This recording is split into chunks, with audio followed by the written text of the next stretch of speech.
বিভিন্ন অ্যাঙ্গেল থেকে তোমরা শুনতে পাবে তোমরা সেরাদের সেরা। এই কথাটা যেন তোমাদেরকে নেগেটিভ ইম্প্যাক্ট না ফেলে, মানে তোমরা যেন অহংকারী হয়ে না ওঠো। যেখানে অহংকারের শুরু সেখানে সৃষ্টি শেষ, এই জিনিসটা মনে রেখো।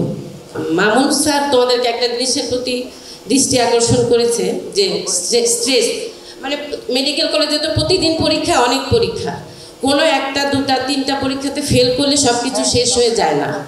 কাজেই তোমরা মনে রেখো যে সব পরীক্ষায় পাস করতেও হবে না, কিন্তু লেগে থাকতে হবে এবং দিন শেষে সাফল্য আসবে।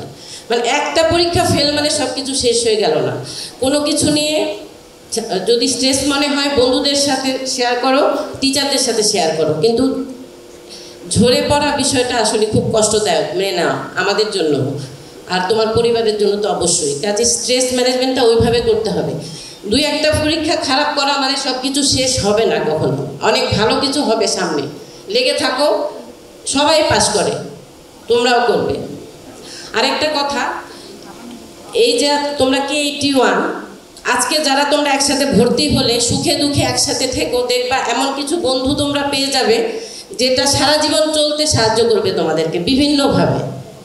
জীবনের শেষে যেমন আমাদের এখন যে অবস্থানটা, কিন্তু আমাদের বন্ধুরা আমাদের জন্য বিরাট শক্তি, ঠিক তেমনি তোমরাও আজকে থেকে একটা অন্যরকম লাভ হলো, সেটা হলো অনেক বন্ধুত্বের সূচনা হবে আজ, এবং এই বন্ধুত্ব এক সময় বিরাট ডালপালা মেলে অনেক সুন্দর একটা বৃক্ষ হবে, যেটা তোমাকে সারা জীবন বেঁচে থাকতে, সুখে শান্তিতে সবাইকে নিয়ে বেঁচে থাকতে সাহায্য করবে।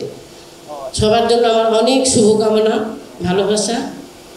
তোমরা ভালো থেকো।